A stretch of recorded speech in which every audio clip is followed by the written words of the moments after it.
Dogs make great family pets, but there are definitely some things you want to keep in mind and prepare for when dogs and kids share a roof. Now, before we start, be sure to hit that thumbs up and let me know you're watching. And if you haven't done so already, hit that subscribe button so you can get notified when next week's video goes live. Michelle here with How to Train a Dream Dog.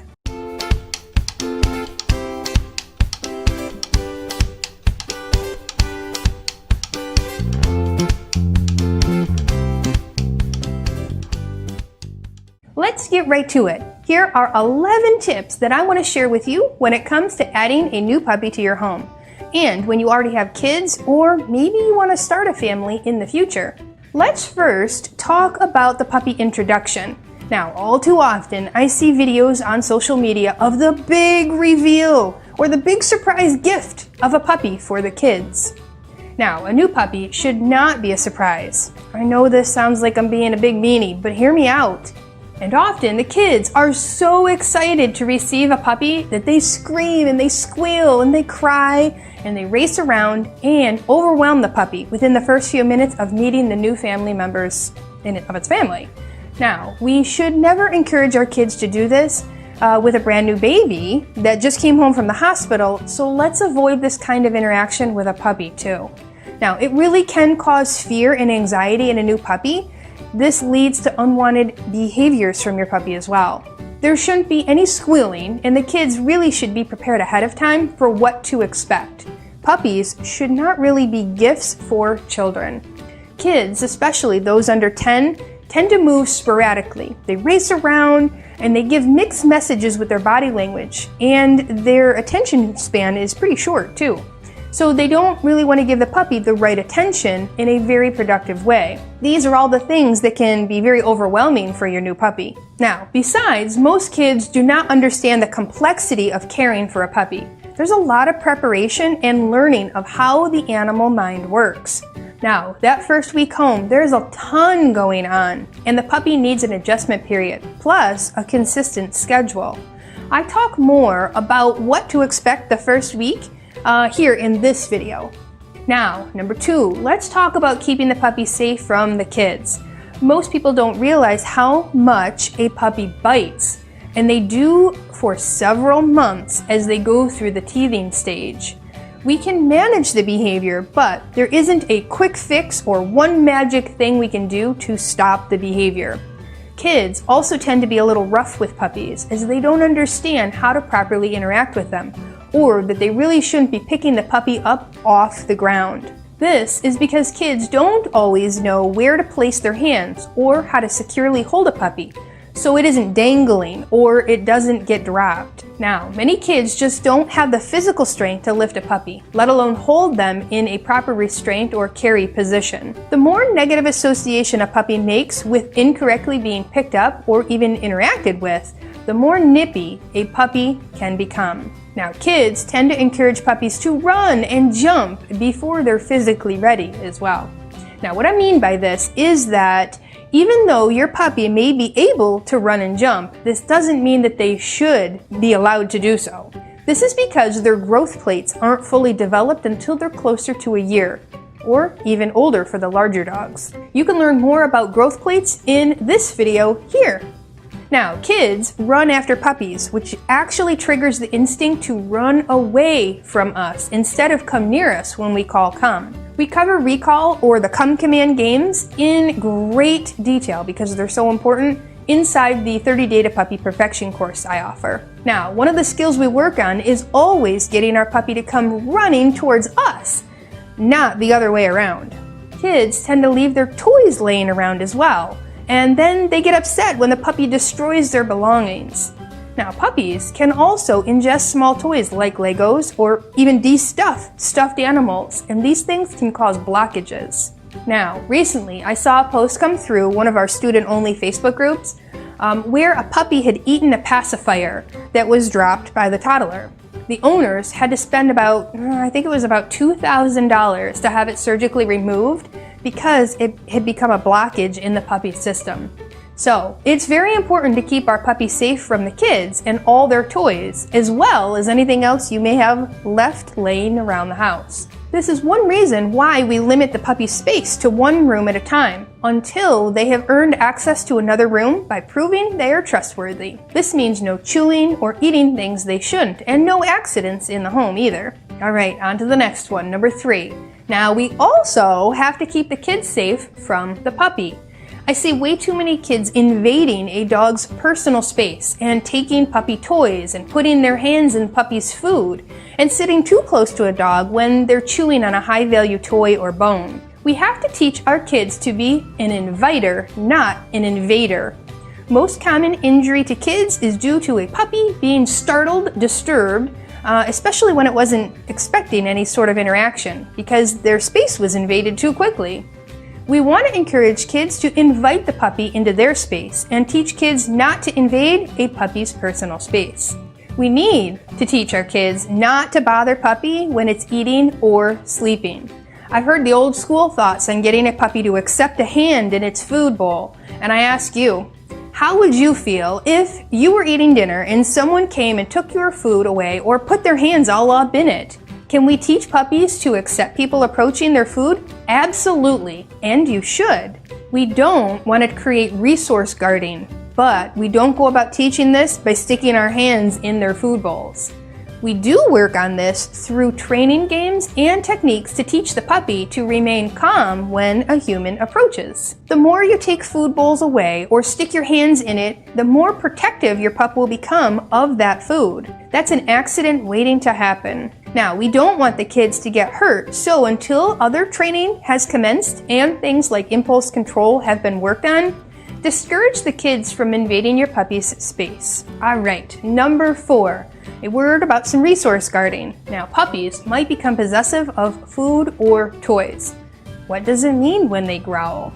Well, we want to do lots of trade-offs at other times when you don't really need it, so that when you do need to take something away from your puppy, they will think it's all part of the regular games you play. All right, number 5, also a word about biting. Remember, puppies are drawn to movement and higher, happier squeals and tones. This means your puppy will run and jump and nip more when kids are overly excited or moving a lot. We also see more nipping when kids are lower to the ground. Make sure kids are sitting on a stool or a chair when interacting with the puppy. Ideally, we want them standing tall too. All right, number 6. Now we want to help our kids bond with the puppy. You should set clear expectations and rules with your kids about the kinds of interactions they have with the puppy. Teach your kids to be the inviters, not the invaders, of your puppy's personal space, and they should watch the training videos in 30 Days to Puppy Perfection with you so that they can learn how to play the training games. You can help your kids learn some of the games such as our Bump It game, where a puppy can learn how to bump their hand or an object and get reinforcement for doing so. Now, once the kids have more of a positive and structured way to interact with their puppy, the relationship becomes more enjoyable. Instead of you hearing, "Mom, puppy's biting me again," and "Mom, I don't want this dog anymore. All it does is bite and jump on me." I've heard that one a couple times. All right, number 7.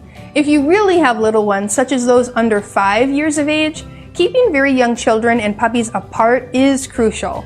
Neither one has enough impulse control.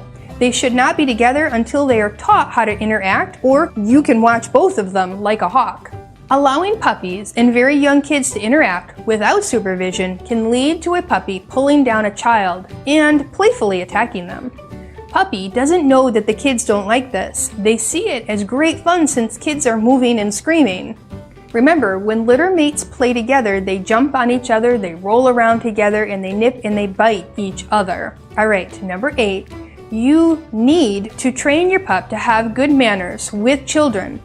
Puppies do not come to you understanding how to do this on their own. They came to you with natural puppy or dog instincts, and until you teach them what you want them to do, they will always resort to following their natural instincts.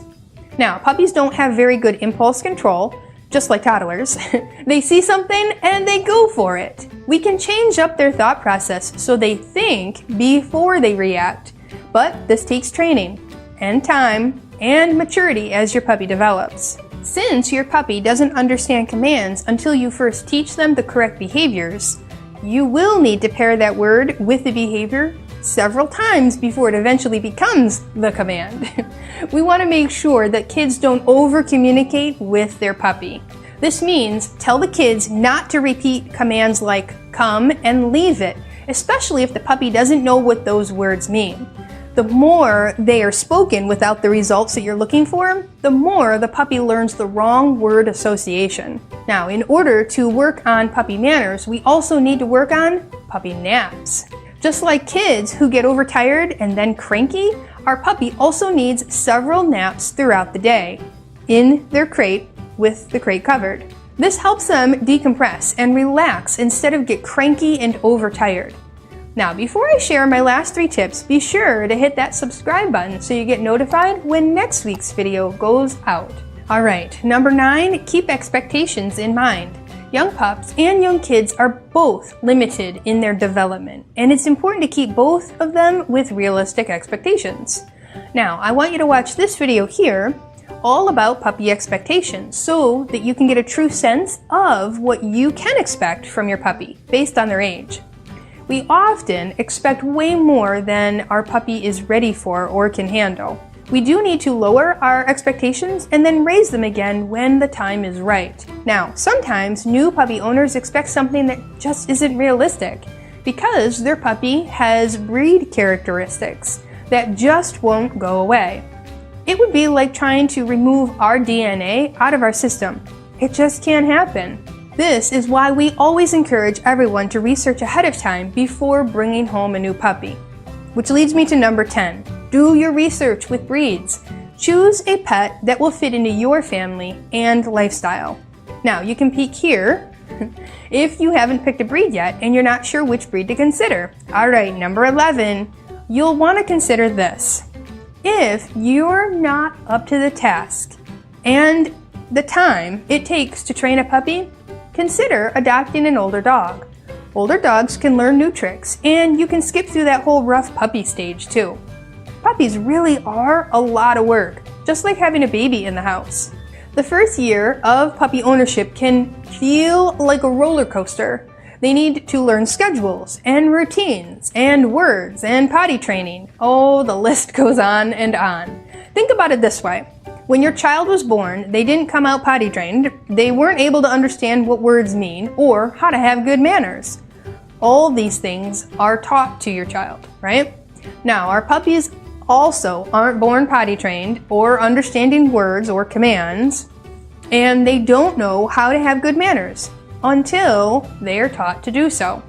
And they definitely don't know what you want them to do differently if they are biting or chewing or pulling on the leash. Now, as you go through the training process together, your relationship will get stronger and your pup will become better behaved. Alright, now in the comments below, tell me, how old are your kids and do they get along with the puppy?